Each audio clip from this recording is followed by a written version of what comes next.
Hello, everyone. Welcome to William and the Magic Box. Today on our show, we are going to have David. David is from California, but he lives in London. So let's see what David has to say. Enjoy the interview. Hello, David. How are you? Hello, I'm all right. Better than I was last week. Good, very good.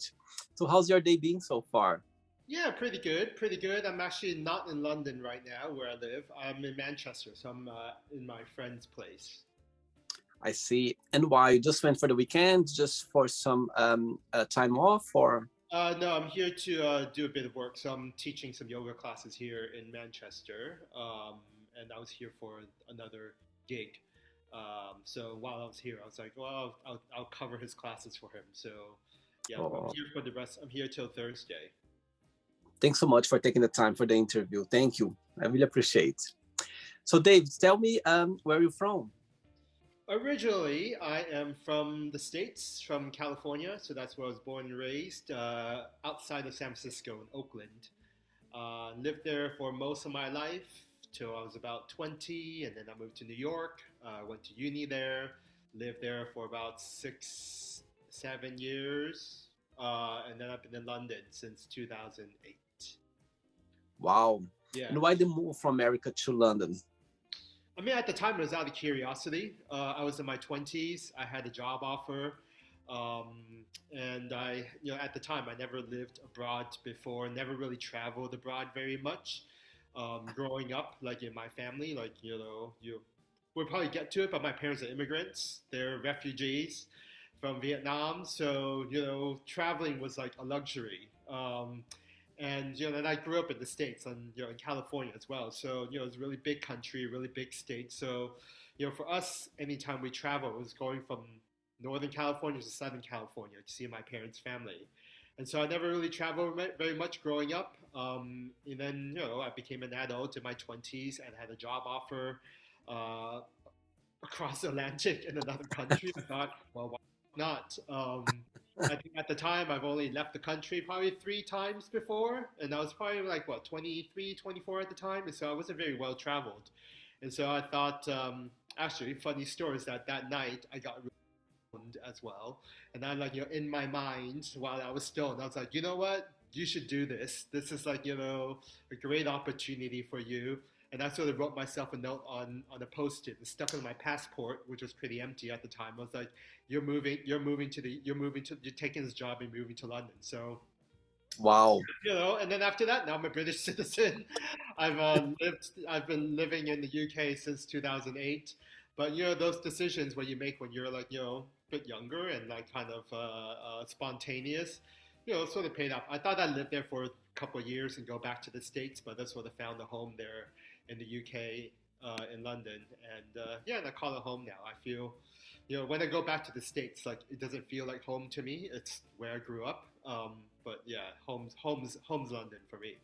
Amazing. And all your family are back in California. Yeah, so my parents are in Southern California now. They live in Orange County, not far from LA, and my sister is in LA. So they're all in Southern California now. So that's my immediate family. But I have family all over, really. But my close family, my parents and my sister, and her family is in LA. I see. David, tell me a little bit about your journey as a yoga teacher, how everything started. Well, I mean, I've practiced yoga when I moved to New York for the first time in 2001, when I was in uni.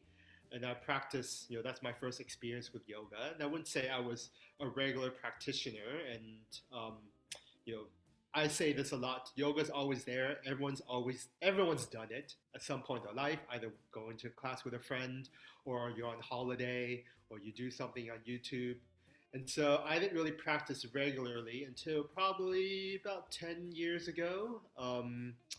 Yeah, about 10 years ago, I started practicing more regularly and, finding the few teachers that I, really liked practicing with. And I did my yoga teacher training in 2018 to 2019, just because I wanted to learn a little bit more and get more into yoga.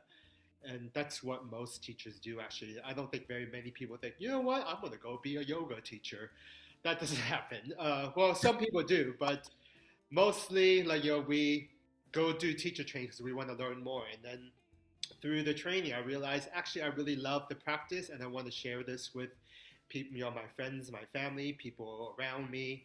After I finished my teacher training in 2019, I was mainly teaching my friends. And I used to be a management consultant, and so and I had keys to my office. I'm a bit older. I'm 41 now. But I had keys to my office, and so I basically on Sundays I opened up my office. I invited my friends to come, and I taught yoga in my office on Sunday. Wow.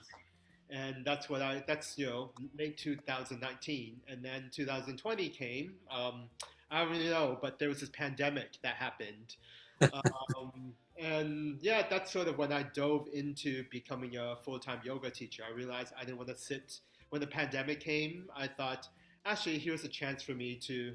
Honestly, we didn't think it lasts that long, right? We're like, oh, 3 weeks. I was like, well, for these 3 weeks, I don't want to sit behind the computer anymore. I'm gonna just teach. And so I just started teaching people online during the pandemic, and that pandemic lasted almost forever. But during that time, I sort of transitioned from my old job to become a yoga teacher. I had already discussed with my job even before the pandemic that I was going to go part time in April 2020. That I was going to go part time, stay in consulting, and part time being a yoga teacher, hustle as a yoga teacher, really. And then the pandemic came, and I just sort of transitioned full time into becoming a yoga teacher. I was mostly teaching online, but then when studios and stuff opened up again, I started going into studios and auditioning in studios and getting hired in studios. And all the while, I also got my sound training as well. I play gongs, so I do sound meditation. And yeah, I've only been teaching for the last couple of years, but it's what I do now. I love it. It's a completely change of pace from my old life and my old job. I feel like I'm on an adventure. I'm meeting new people all the time, from students, other teachers, and lots of interesting things happening. Since I became a yoga teacher. So yeah, long story, but yeah. I'm sure when we start doing something that you love, that you're passionate about, I think everything start getting the right direction. That's what I believe. Yeah, I think in my old job I was good at it. I did it for all of my life, basically all of most of my career. I was, a management consultant. I solved problems for clients, and I was quite good at it, managed team and all that. But I didn't really like it very much. I didn't, I was good at it, but I didn't really enjoy it. And now, like find it quite easy to teach. Is that I get to show up to a class. Students are there, and I tell them what to do. No one talks back. No one questions me. They do what I tell them to do, and they feel good about it, and they thank me in the end. How great was that? Whereas like at my old job, it's like I have to like manage a team. I like tell them what to do. They're like, oh, wait, when do you need this by? I don't think there's enough time, and like anyway, that's just the reality of like any sort of job, right? But then even like kind of answering to clients and everything, like you always sort of like need to look after your clients and pleasing them. I was really really good at that, but at the end of the day, like it's just a really nice shift from being able to leave work at work, and having like kind of, hey, I show up, I tell people what to do, they feel good about it, and I'm able to like contribute to whatever it is they need, whether it's like a physical practice, whether it's like a meditation, maybe it's just time away from their life, whatever. Like, and I get to and what's so satisfying, I guess, and validating about being a yoga teacher is like having students show up for you. At the moment, a lot of my classes are quite early in the morning, like 6:30 in the Wow. morning. In my old job, I used not even wake up to like go to but like now I wake up at like 5:30 in the morning. I show up to a class, it's full. It's very validating and gratifying when you kind of have a job like that. They're happy to see you as well. Absolutely. And Absolutely. you help them feel better like an hour later, and kind of set them off on their day and their week, and and also their life. So yeah, I just started. Ask me in a couple of years whether I'm tired of it. That's what my mom used to say. Like, oh, you always like do things and you get bored with it, and like you don't finish things. But who knows? But like I said, it's an adventure. Absolutely. Good. David, are you ready to go on a beautiful journey through your memories in life and to share your point of views? Hmm? Amazing. Welcome to William and the Magic Box. So this is my best friend.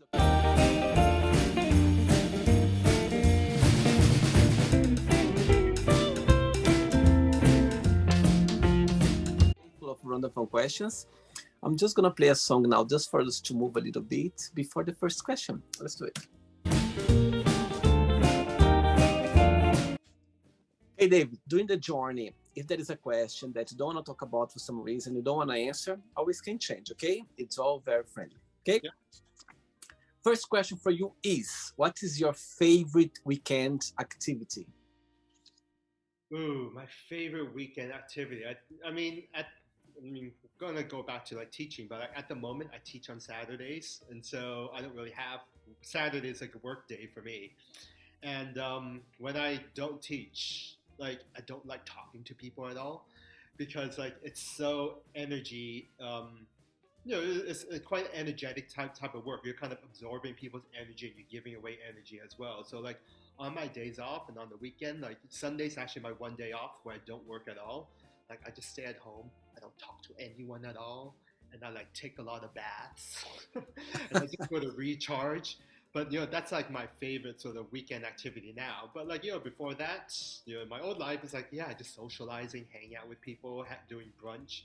That was like I guess a pre yoga teacher life. But like now, like stay at home, don't talk to anyone, and just like recharge and preserve my energy. As you say about, of course, dealing with when you teach yoga classes, of course, as you said, you do a lot of energies, yeah, like you give away a lot, and sometimes you get a lot of energy as well from your students. Mm. How do you manage to block sometimes some energy that it can affect your day, can makes you feel a little bit down? There is a mechanism that you use it, or you just kind of go with the flow? Um, I don't know. Like I mean, I teach my students to have boundaries. It's good, especially during this time of the year, during the autumn season.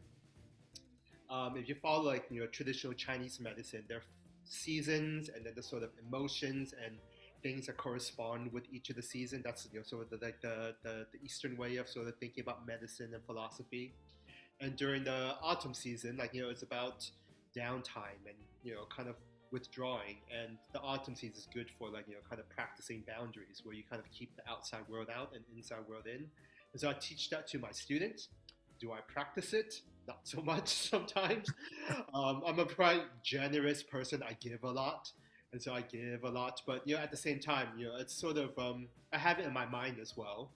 And I guess like when in teaching, it's like I absorb a lot from my students and I give a lot of the energy, and I kind of like being in that environment where like I'm creating energy in the space where people come and like they kind of vibe off of each other and was moving together. Is quite energizing in a way. I feel energized from teaching as well, so I feel very recharged from it. And so it's not so much about when I'm around people where like I kind of have practices where I try to like preserve my energy, but it's more like when I'm around people, I know I'm giving and exchanging, and that's like why on the weekends and on my day off, and even today it's like sort of my one day off. I try not to talk to people. I try not to talk to people on my days off, and so I think for me it's more like having that balance of like when I'm around people, I'm exchanging, but then when I'm not, it's like kind of having those boundaries for myself as well. I see. Okay. Next question. Let's do it. Okay, David, next question for you is, if you had only 24 hours of life, what would you do? I would jump on an airplane and go see my family. Um, yeah, I mean, as I mentioned, like they're far away. I'm not very close to them. I don't talk to them very often, and so yeah, I mean that's the first thing that comes to my mind. It's like when you don't have a whole lot of time left, you sort of think about the things you regret. Mm-hmm. Number one thing that I regret is that I don't spend enough time with my family. Um, and so, yeah, it's like my dog passed away this year in June. And like, I have a lot of regret as well of like, I always thought I had another summer, that we can go spend in the park, and we didn't have that, anymore. And like, it's quite sad when you think about that. And I kind of think about, that to my relationship with my family. It's like, I don't talk to them. I don't message them. It's like, we're quite different culturally. Them going through their experience, me going through my experience, and so just over our lifetime, like it's like we're living in like different worlds, and so as a result of that, like we don't spend a whole lot of time together. I distance myself from them. I mean, that's one of the reasons why I live in the UK is that I kind of want to like live my own life, not like their life or like kind of their version of life, and so I physically distance myself from my family. But as a result of that, it's like, well, I'm not very close to them. And like, I would, when I think about things I would regret, it's that. And so now that my dog sort of passed away, I sort of have that in my mind because, my parents aren't getting any younger. And so yeah, will cherish more the time that I do spend with them. Um, now, Yeah. now that I'm getting older, they're getting older as well. Yeah, sometimes we just realize that we are not giving too much attention to our family when some events happen, like your dog, and this kind of situation that kind of light up like a mess. Okay, you know what? You need to somehow get in touch or be more present somehow. Yeah. Yeah, I Understand? say that, and like I still won't call my mom. I still won't text her. you know, I mean, your parents just have a way of triggering you. And I assume you don't live at home either. Your parents live in Brazil, I guess, right? Yeah, they're back in Brazil. Yeah, and I I have, totally understand what you. I have Brazilian friends, who live in London, and like we get together. Like actually, most of my friends are all expats. We get together, and when we talk about our family, like something, like there's something. There's a reason why we don't live near them, right? Absolutely, absolutely. Next question, David. Let's do it. Next question for you is: what is the biggest risk have you ever taken? Hmm. I mean, I could say like leaving my job and taking becoming a yoga teacher is a big risk, but not really. Wasn't that risky. I have like resources and I have the means and stuff to like be able to take this this change in career. I would say like probably 3 years ago, 2019, I decided to go to Vietnam for the first time, and that's where my family's from. And I've always sort of resisted going there. Long history about Vietnam, very complicated. And if you meet people, Vietnamese descendants outside of Vietnam, it's because they are, they're Southern and they're of the side that lost the war and lost their country. And so I've always had like a resistance of going there because it's no longer the country that my parents grew up at. Um, and there's also been a resistance of like just traveling alone. I went on this trip alone or being alone. Um, Also resistance of like going on a motorbike. It's not very safe. So I did all those three things at the same time. I went to Vietnam all by myself and went on a motorbike trip. And it was like one of the most fantastic things I've ever done. Um, it was like meditation actually, being on the Wow. bike on the road, not seeing anyone at all, um, and and just like kind of spending that time alone, and like you're just kind of absorbing the country and problem solving along the way. So I've never been a motorbike before in my life, and here I am. Like you show up there, and they like kind of like tell you what to do. They give you some instructions. Actually, before you show up, they give you a YouTube video. They're like, oh, this is how you ride a motorbike.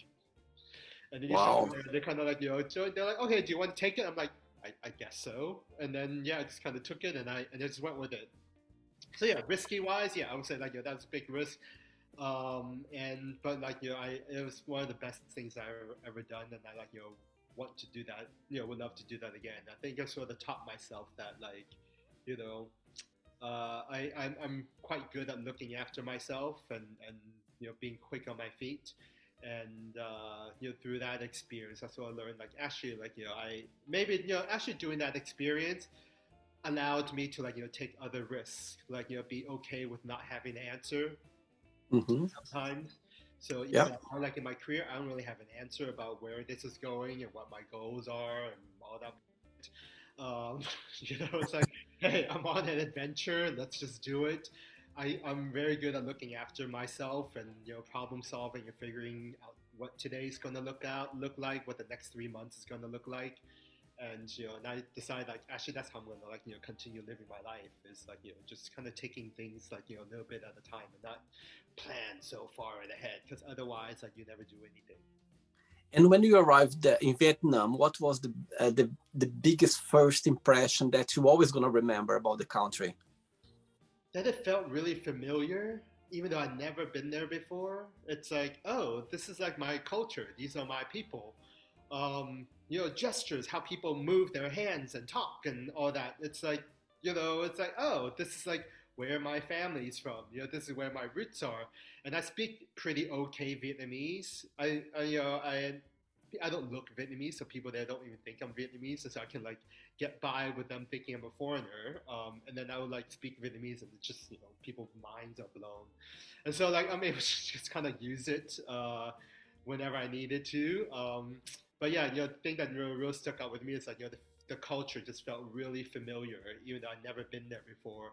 And I just kind of appreciate like just the ingenuity of like Vietnamese people, where like they're just like done. And that's like actually I think that's where I get it from as well. I'm a very get done kind of person.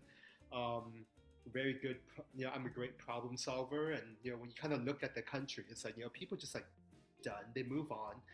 No one complains. That no one really complains. It's like they just find solutions for things, and this I'm like so impressed by like the whole economy like is on motorbikes. It's like people on motorbikes like just moving like kilos of bananas from one place to another, and it's just just quite like just creative problem solvers. Like I think the entire culture of the country, and I kind of see that in my dad, and then now I see traits of that in me as well. It's like oh it's like even though like it's not my I've never been there. It's like I can see parts of me in that culture. Amazing, very good. So I'm glad to hear that. Amazing. Next question, David. Let's do it.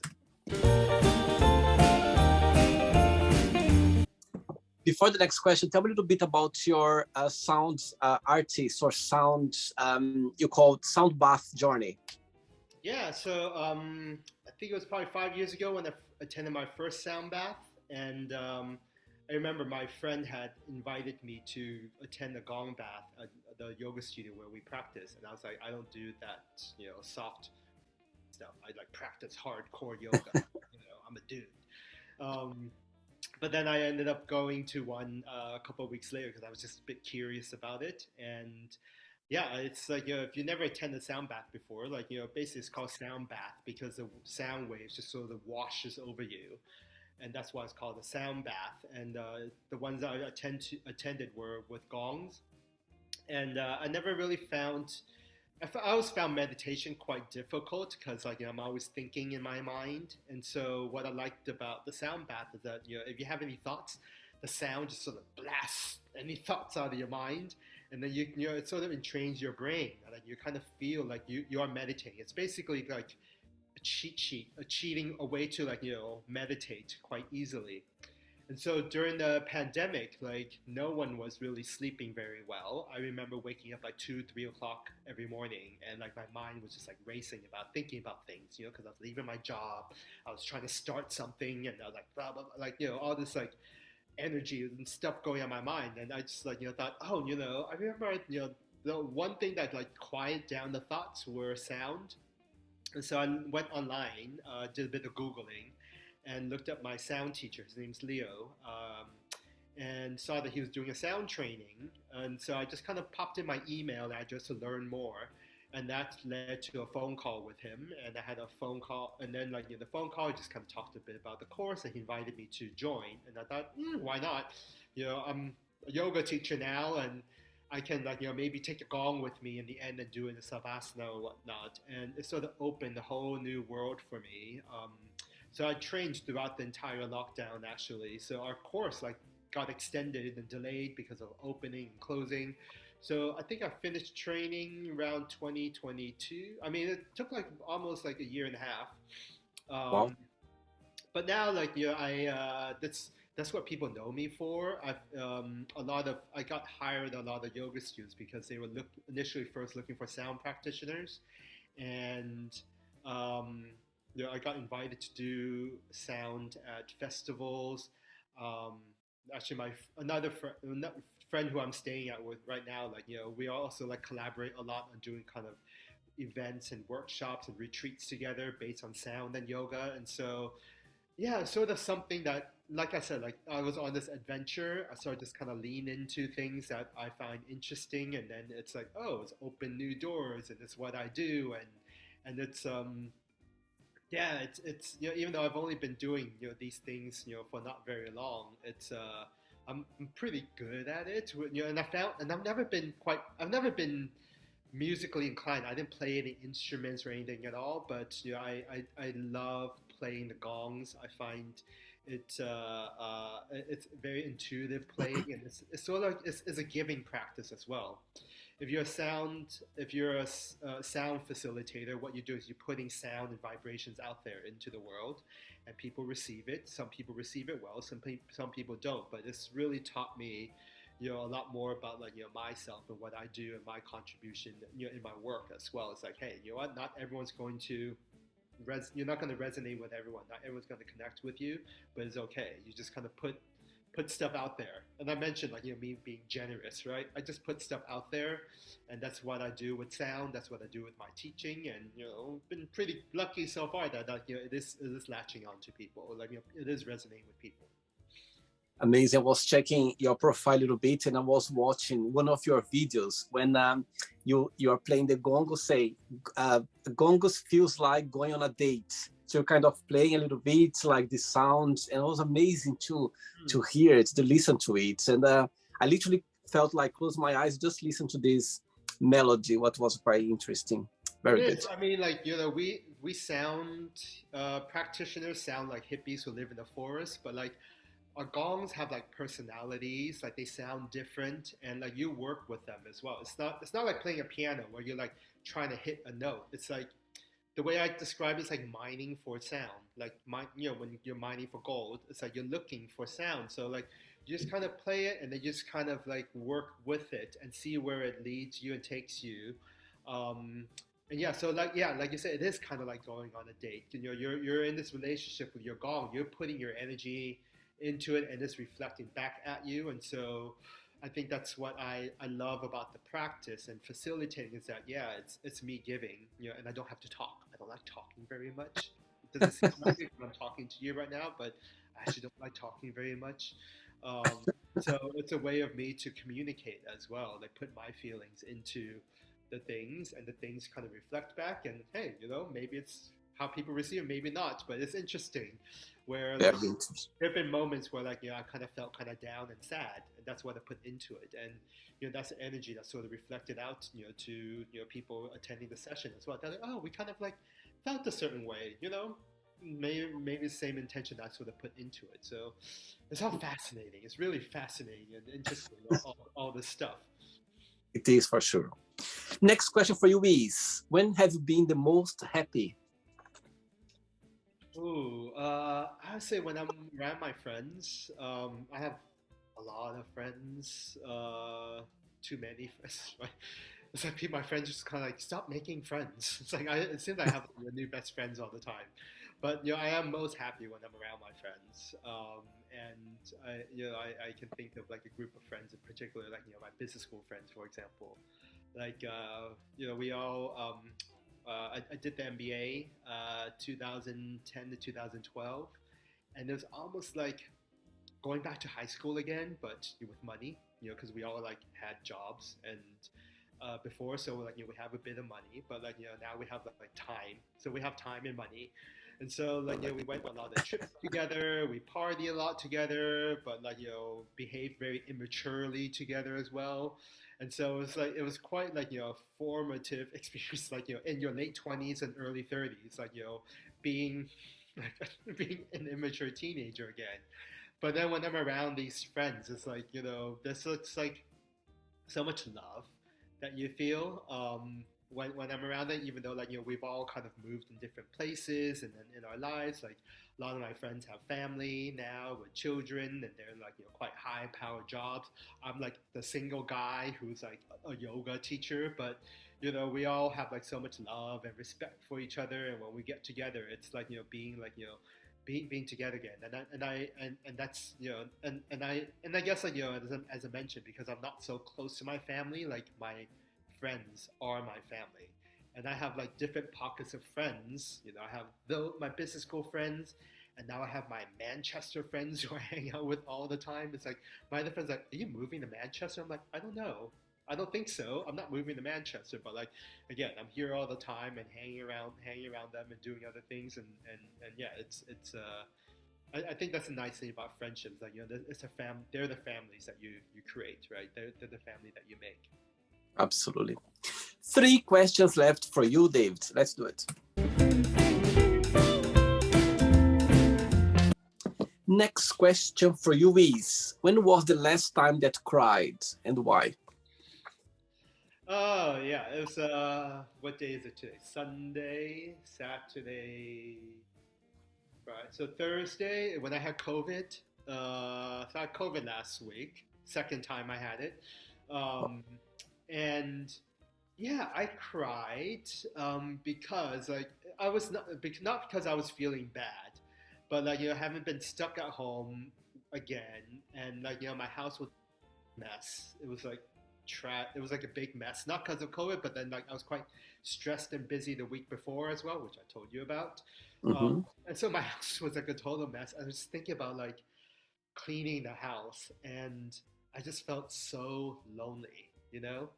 It's like, and I just sort of like kind of took myself to, and I wanted to give myself that space to feel, lean into that sadness of like why I felt so lonely about my messy house that I had to clean it up myself, and I just felt like I just needed a good cry, and my former therapist does this work.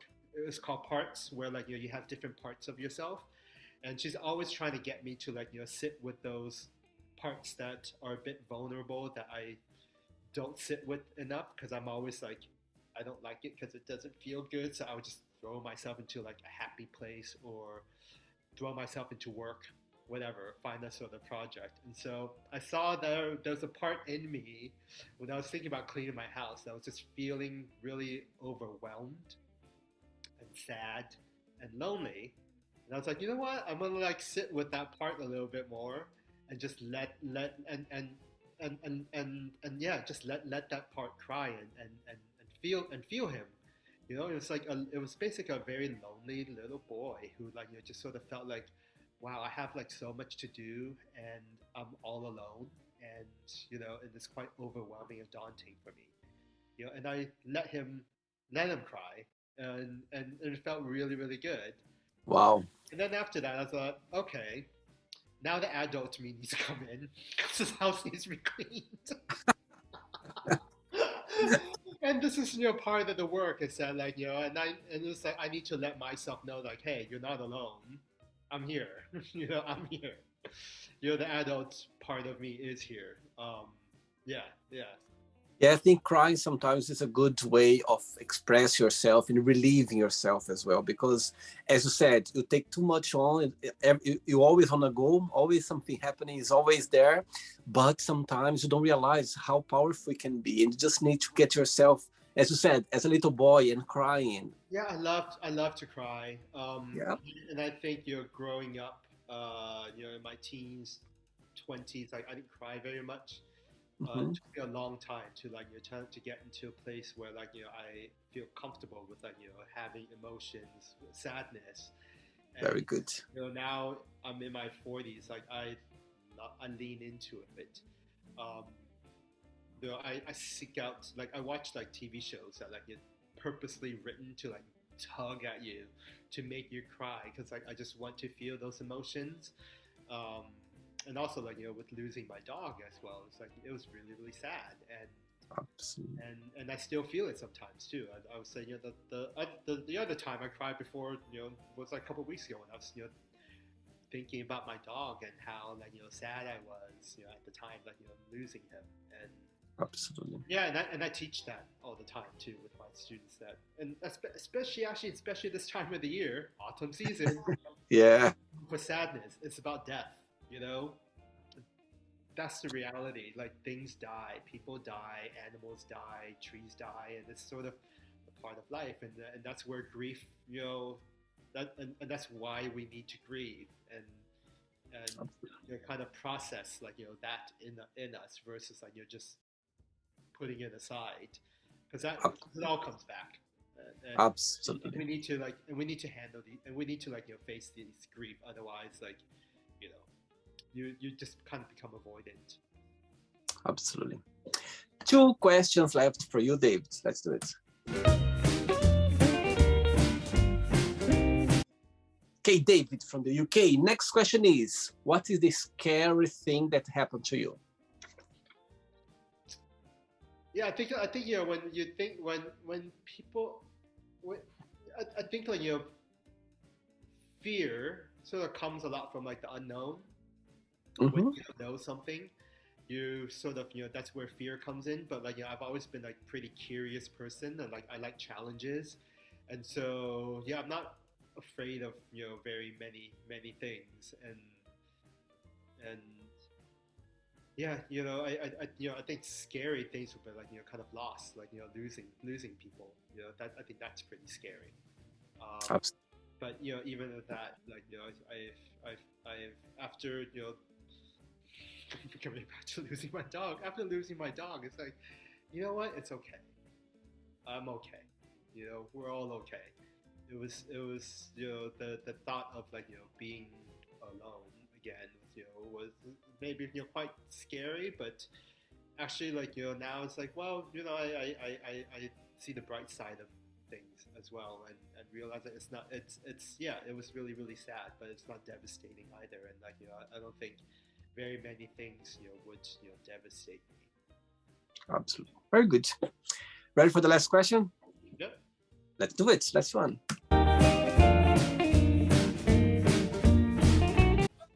But before the last question, people watching the interview right now, they would like to start a career as a yoga teacher. What would be your best piece of advice? Mm. Do not do not make being a yoga teacher a career. um, I think like teach because you want to teach, you love to teach, and you want to share the practice. But my yoga teacher, who is like a full time yoga teacher and yoga teacher trainer, is also like kind of said like do not make being yoga teacher a career or a job.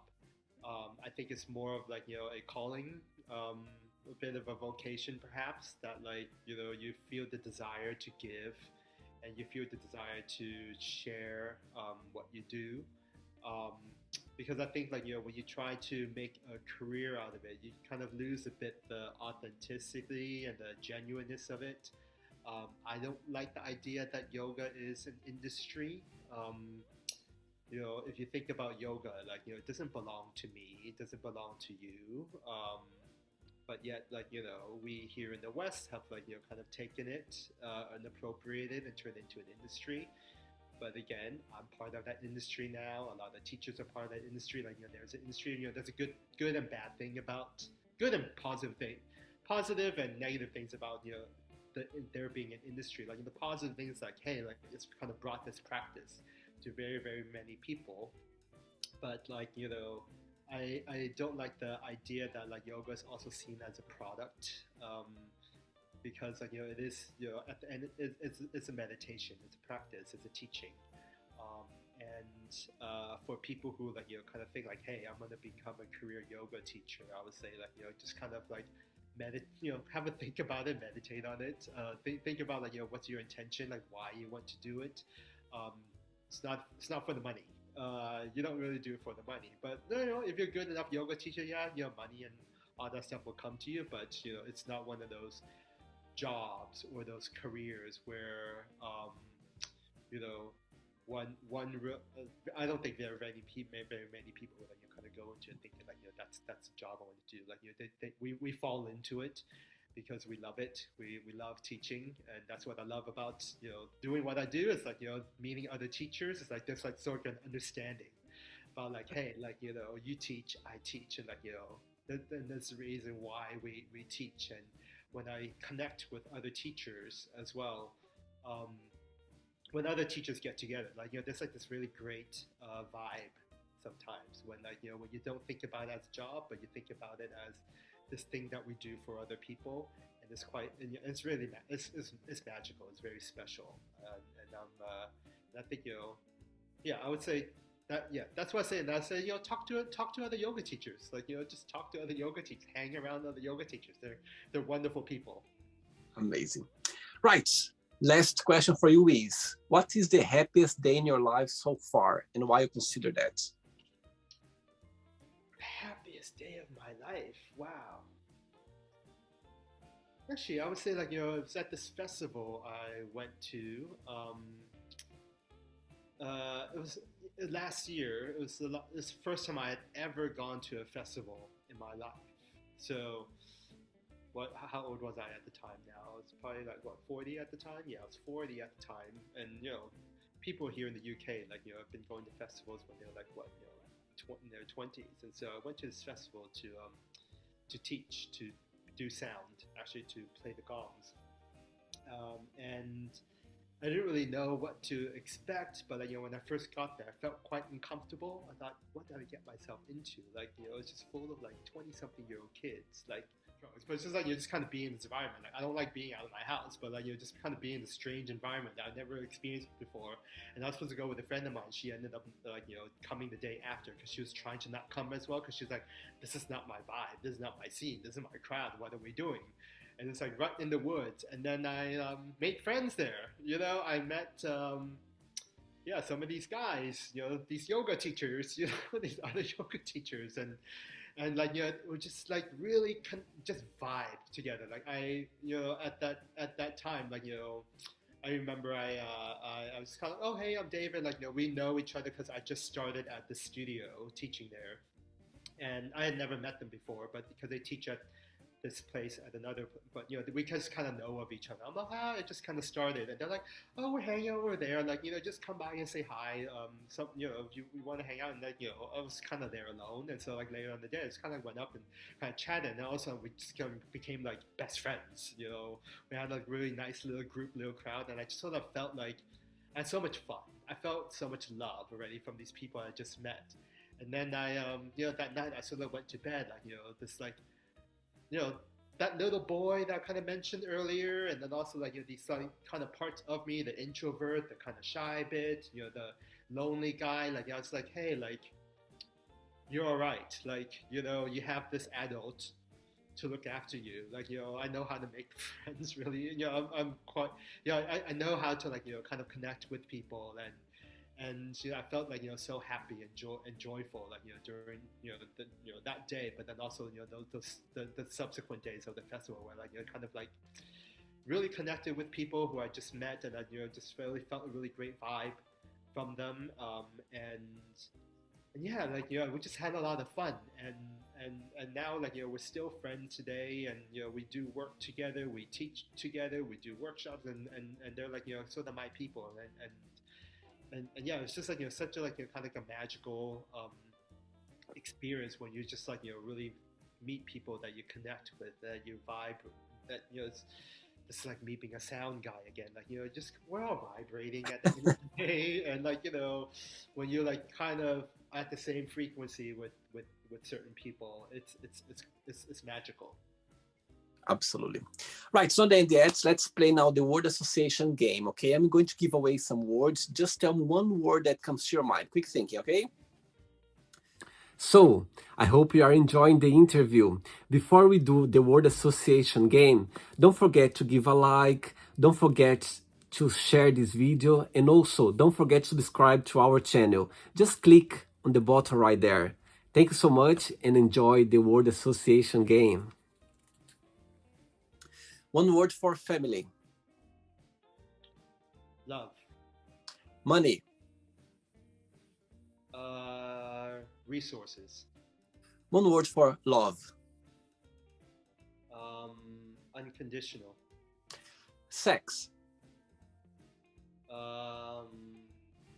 Fun. Life. Adventure. Religion. Community. Politics. Messy. One word for fear. Challenge. Friendship. Joy. Desire. Covet. Regret. Action.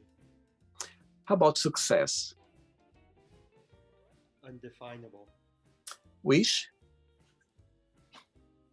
Tinkerbell. Happiness. Frogs. One word for California. Bear. USA. One word. Oh, messy. One word for London. Home. One word for Vietnam.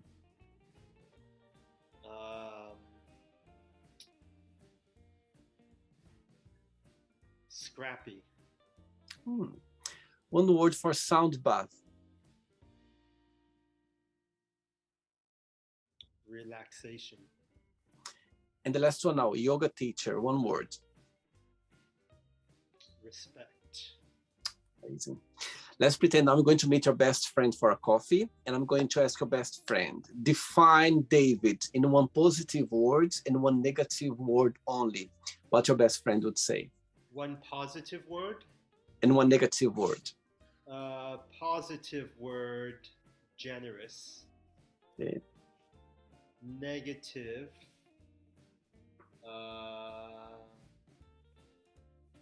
pushy. Interesting. Let's play now, David, in the magic box, and you can ask me a question. Okay, David, you can ask me a question now. So if you can raise children anywhere, where would you raise children? Wow, good question, actually. Never thought about that. Right, I think I would, right, good one, you put me in spot now. I love living in London like you do, but at the same time as well, raising children, I would like to raise my children in a place, in a smaller place, let's say Switzerland. I love the country, and I'd love to raise my children there because it's a country where you have a lot of touch with the nature. I've been there different parts, and everywhere you go, there's always somewhere to be in touch with the nature. And I think for children to being raised in a place like that, it's priceless because they are in touch with the nature, even though they are in a country where there's a lot of possibilities, but they still in touch with the nature. And I think it's very powerful and important for children when they are growing up. Yeah, I get that. Like one of my best friends just moved back to Switzerland because he didn't want to raise his kids in London. He's like, he is and his partner, like, we don't want to put our kids in the British school system. He's Swiss, and so he's like, he wants to be back out in nature. And so yeah, they just moved back in July this year to Switzerland for that very reason. And yeah, the reason why I asked is like, I was thinking about my very good Brazilian friend. Her partner is British, and she's dying to just bring her kids. She has 3 kids now, back to Rio because she's like, I'm Brazilian. I want my girls, to experience that and like be Brazilian as well. And so she's like, quite senior in her job and like big kind of corporation, and like there, and she's she actually had an offer, had a job and had an offer back in Brazil, like the job that she wanted, but her husband wants to run in politics, so he wants to be a politician, and like so she can't take that job right now. She's like, I can't take that job that I wanted.